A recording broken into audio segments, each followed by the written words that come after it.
With a culture that lacks experience in witnessing the death process, it is no wonder that many who are involved in the process currently struggle to find the best way to talk with their loved ones who are nearing the end of their lives.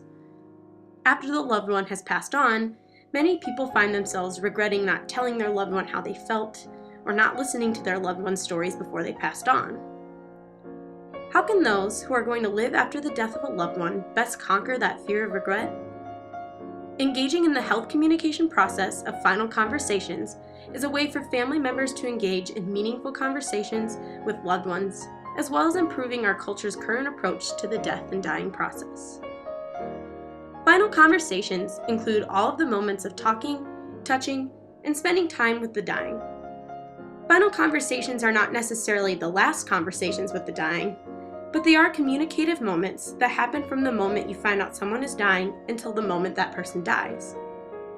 Both people in the conversation are aware that the other is dying, and the final conversation provides a moment or moments for the living and the dying to resolve conflicts and let go of past hurts, strengthen their relationship by talking rather than by remaining silent, reach satisfactory closure with the dying, confirm and affirm the living's identity, and clarify the living's path once the dying has passed on. The idea of a final conversation seems great, but actually starting one seems rather like a daunting and awkward task. How can people best go about having these conversations? While there's no perfect way to have a final conversation, Maureen Keeley and Julie Yangling, communicative experts and experienced final conversationalists, offer different steps to having final conversations. First, if a loved one has a terminal diagnosis or has been placed on hospice, begin looking at the amount of time you can put aside to spend with the dying. Then figure out the best time and place for the dying to engage in this communicative moment with you. Sooner is better than later, as the closer to death the dying is, the less likely they can interact with you. Consider keeping the conversation private. While it isn't necessary, people are more willing to self-disclose and share more openly in the safety of privacy. The two most important communication aspects to final conversations are listening and speaking. Make sure to really listen to the dying. Focus on them and what they are truly trying to convey to you. Stop talking and let the dying talk.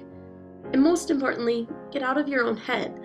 Too many times people are thinking about what they want to say next and they miss something precious and important. When the dying has finished speaking, or if silence has taken over, offer up a question. This can simply be, "Can I do anything for you?" or "Is there anything in particular you'd like to talk about?"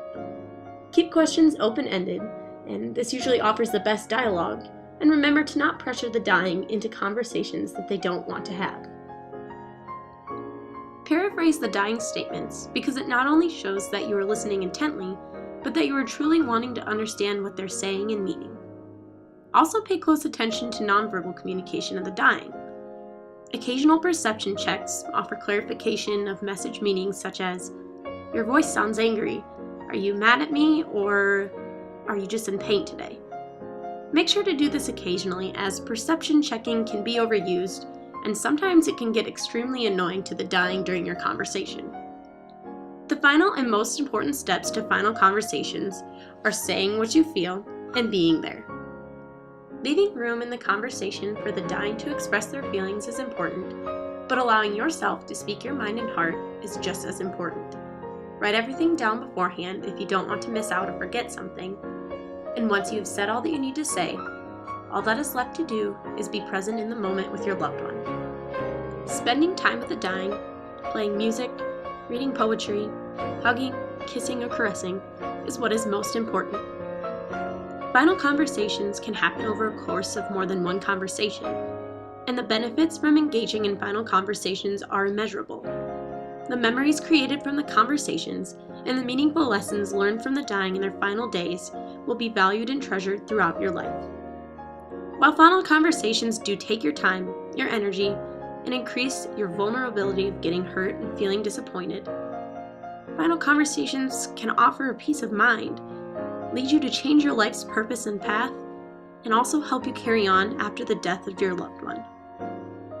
Death is inevitable.